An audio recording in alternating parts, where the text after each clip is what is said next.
As we continue to look at New Orleans cemeteries, today we want to look at the New Orleans Katrina Memorial and Charity Hospital Cemetery, here on Big Easy Life.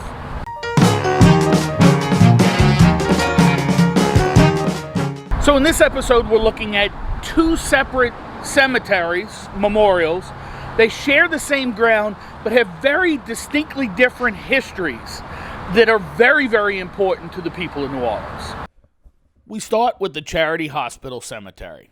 Sitting at 5030 Canal Street, it's nestled in between Cypress Grove Cemetery and St. Patrick's No. 1 at the foot of Canal Street and the end of the streetcar line. The cemetery was opened by Charity Hospital in 1848, and you could make the case that it was the true potter's field in the city. If a body was unclaimed, penniless, or potentially ridden with contagion, they came to Charity to be buried in unmarked graves.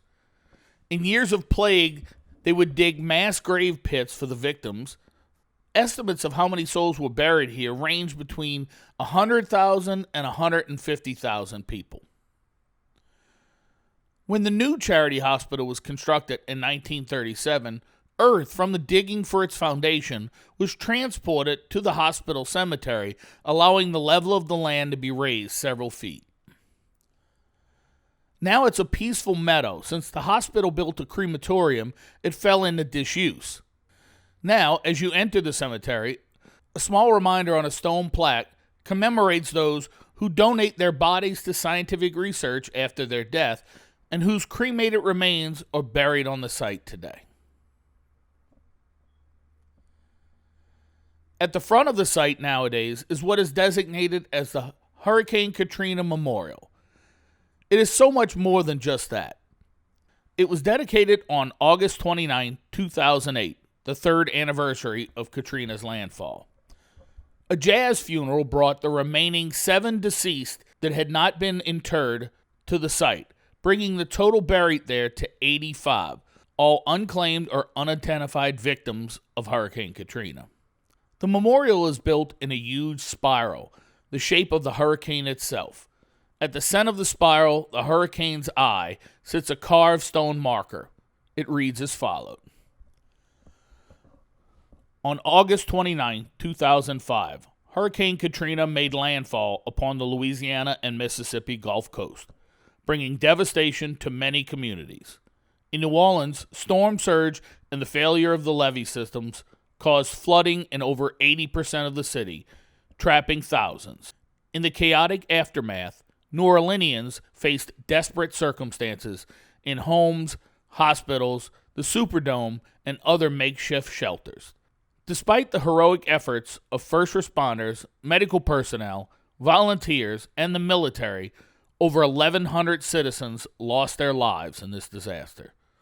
Around the markers sit stone benches, and beyond these, forming the outer spiral of the storm, are 5 crypts, the final resting place of those 85 souls that were unclaimed or unidentified after Hurricane Katrina. I think I will close this with words from the memorial on the 4th anniversary of Katrina. This memorial is dedicated to those individuals until all who suffered or died during Hurricane Katrina. Let the victims here forever remind us of those harrowing days and the long struggle to rebuild our city. Let their final resting place call us to constant preparedness. Let their souls join into an eternal chorus, singing with the full might of the indomitable spirit of New Orleans. Jeffrey Rouse, M.D., Chief Deputy Coroner. I hope this visit to one of our other cemeteries and memorials here in the city was interesting and entertaining. I hope you'll come and visit us here in New Orleans, see some of our other shows on the channel. Make sure you visit our website at www.bigeasylife.org, and make sure you subscribe to the channel. And remember, thanks for being part of our Big Easy Life.